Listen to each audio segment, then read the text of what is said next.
ఇక ఏపీకి మరో వానగండం పొంచి ఉంది. పశ్చిమ మధ్య బంగాళాఖాతంలో అల్పపీడనం ఏర్పడింది. ఉత్తరాంధ్ర, దక్షిణ ఒడిశా తీరాలకు ఆనుకొని కేంద్రీకృతమై ఉంది. ఇది రాగల 24 గంటల్లో బలపడి వాయుగుండంగా మారే అవకాశం ఉందని విశాఖ తుఫాను హెచ్చరికల కేంద్రం తెలిపింది.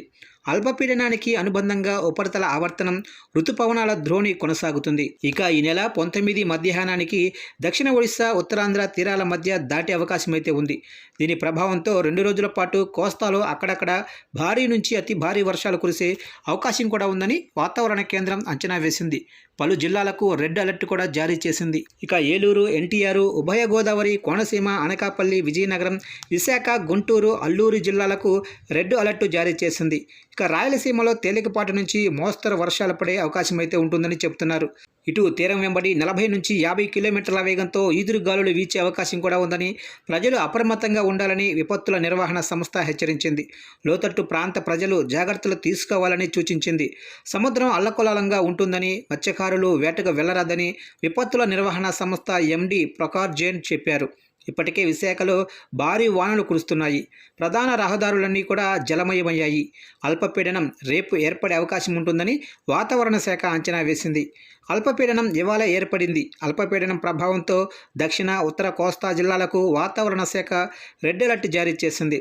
గుంటూరు, కృష్ణా, ఎన్టీఆర్, ఏలూరు, ఈస్ట్ గోదావరి, పశ్చిమ గోదావరి, అనకాపల్లి, అల్లూరి సీతారామరాజు, విజయనగరం, విశాఖపట్నం జిల్లాలకు రెడ్ అలర్ట్ జారీ చేసింది.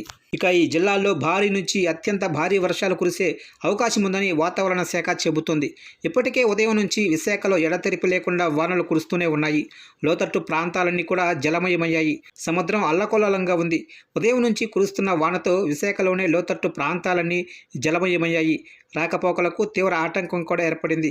భారీ వానలు పడే అవకాశం ఉండడంతో అధికారులు అప్రమత్తం చేశారు.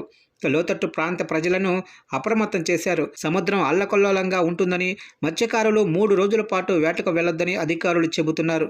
అల్పపీడనం ప్రభావంతో దాదాపు 5 రోజుల నుంచి దక్షిణ కోస్తాలోని అన్ని జిల్లాల్లో వానలు దంచుకొడుతున్నాయి.